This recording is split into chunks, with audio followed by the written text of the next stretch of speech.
할렐루야. 사랑하는 성도 여러분, 날씨가 많이 추워지고 서울에는 눈이 많이 내려서 길이 참 미끄럽습니다.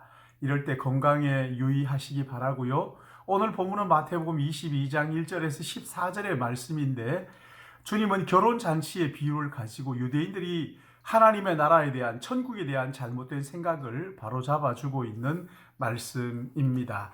제가 본문을 봉독하겠습니다. 예수께서 다시 비유로 대답하여 이르시되, 천국은 마치 자기 아들을 위하여 혼인잔치를 베푸는 어떤 임금과 같으니, 그 종들을 보내어 그 청한 사람들을 혼인잔치에 오라 하였더니 오기를 싫어하거늘, 다시 다른 종들을 보내며 이르되 청한 사람들에게 이르기를 내가 오찬을 준비하되 나의 소와 살찐 짐승을 잡고 모든 것을 갖추었으니 혼인잔치에 오소서 하라 하였더니, 그들이 돌아보지도 않고 한 사람은 자기 밭으로 한 사람은 자기 사업하러 가고 그 남은 자들은 종들을 잡아 모욕하고 죽이니, 임금이 노하여 군대를 보내어 그 살인한 자들을 진멸하고 그 동네를 불사르고, 이에 종들에게 이르되 혼인잔치는 준비되었으나 청한 사람들은 합당하지 아니하니 내 거리 길에 가서 사람을 만나는 대로 혼인잔치에 청하여 오라 한데, 종들이 길에 나아가 악한 자나 선한 자나 만나는 대로 모두 데려오니 혼인잔치에 손님들이 가득한지라. 임금이 손님들을 보러 들어올새 거기서 예복을 입지 않은 한 사람을 보고 이르되 친구여, 어찌하여 예복을 입지 않고 여기 들어왔느냐 하니, 그가 아무 말도 못하거늘 임금이 사관들에게 말하되 그 손발을 묶어 바깥 어두운 데 내던지라. 거기서 슬피 울며 이를 갈게 되리라 하니라. 청함을 받은 자는 많되 택함을 입은 자는 적으니라. 아멘. 오늘 나오는 그 잔치를 베풀고 손님을 초청하는 임금은 하나님을 말하는 것이지요.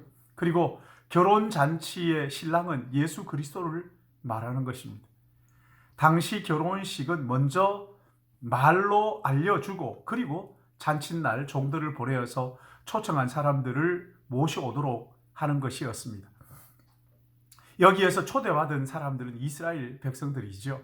손님을 초청하러 갔던 종들은 구약 성경에 나타난 예언자들이라고 보면 되겠지요.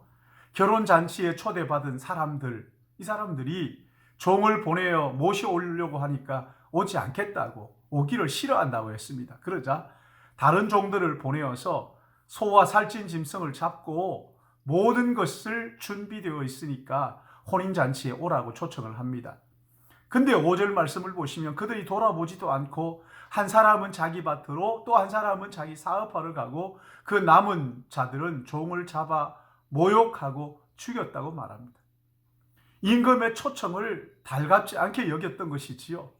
혼인잔치보다 하고 있는 자기의 일을 더 중요하게 생각했다는 거예요. 여러분, 이 사람들은 무엇이 진짜 중요한지를 몰랐던 것이에요. 인생은 젊고 건강할 때는 죽음에 대하여 전혀 생각하지 않다가 늙고 병들면 죽음에 대해서 생각하기 시작합니다. 그리고 그동안 벌어놓았던 모든 재산이며 모든 쌓아놓았던 명예가 부질없다는 것을 깨닫게 되죠. 건강이 무너지고 이제 떠날 날이 가까워지면요, 무엇이 중요한지를 알게 됩니다. 이 혼인잔치는 임금이나 신랑을 위한 것이 아닙니다. 초대받은 손님을 위한 것입니다. 임금이 자기 아들을 십자가에 내어주시면서 죄와 사망의 권세 아래 종노릇하는 우리를 건져주시고 그 잔치에 우리를 초청하는 것이거든요. 그런데 그 종들을 모욕하고 죽였단 말입니다. 화가 난 임금은 두 가지 태도를 취하는데, 하나는 군대를 보내어서 살인자들을 진멸하고 그 동네를 불사르는 것이고, 두 번째는 내거리로 가서 누구든지 만나는 대로 혼인잔치에 데리고 오라는 것이었습니다. 사랑하는 성도 여러분, 우리는 처음부터 초청받은 이스라엘 사람들은 아니에요. 초청받은 자들이 하나님의 부르심을 외면하자 우리에게 기회를 주신 것이지요. 바울은 참감람나무의 가지 얼마가 꺾였는데 거기다가 돌감람나무를 접붙인 것이라고 그렇게 말씀을 하셨어요. 믿지 않는 자들이 꺾이고 믿는 자들이 거기에 접붙임을 받았다 말씀하시는 것이죠. 이것이 하나님의 능력이라고 했습니다. 하나님은 이스라엘 백성들을 통해서 세상 모든 만민이 구원의 복을 누리기를 원하셨습니다. 그런데 이스라엘 백성들은 믿지 않고 자기들만 구원받는 줄로 착각했어요. 그러자 그 믿지 않는 자들은 꺾고 거기에다가 이방인들을 접붙였다, 이렇게 말씀을 하시는 것이지. 이방인들의 믿는 자들, 그 자리를 차지하게 되었다는 거예요. 그러기에 사랑하는 성도 여러분, 이스라엘 백성들도 믿지 않음으로 꺾인다면 이방인인 우리야 말할 게 뭐가 있겠어요? 이스라엘 백성들이 순종하지 않음으로 이방인들이 하나님의 긍휼함을 입게 되었다 말씀하시는 거예요.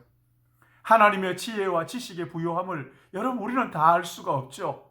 하나님의 이 계획하심, 하나님의 이 오묘한 구원의 계획을 우리가 다 알 수 없습니다. 그러기에 사랑하는 성도 여러분, 우리를 부르신 하나님과 그의 아들 예수 그리스도를 믿고 마음에 영접함으로 천국 잔치에 합당한 믿음의 예복을 갖추어야 하는 거예요. 많은 사람들이 청함을 받았지만 택함을 받은 사람은 적다고 하셨어요. 하나님의 아들 예수께서 십자가에 못 박아 죽으신 것은 나의 죄를 사하시기 위한 것이었다는 거예요. 그 주님이 머지않아 영광 가운데 다시 오실 때 우리는 다시 오실 그 주님을 기다리고 사모하며 하루하루 믿음으로 살아야 한다는 거예요. 우리의 마지막 기억은 여러분 죽음이 아닙니다. 이별이 아니에요.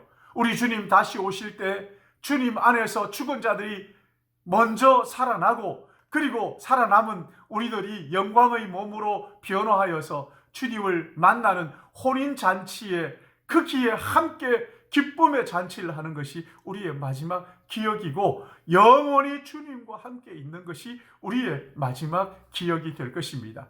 사랑하는 여러분, 그때까지 어렵고 힘들어도 세상의 마음 빼앗기지 마시고 끝까지 믿음으로 승리하는 우리 믿음의 가족들 되시기를 예수님의 이름으로 축복합니다.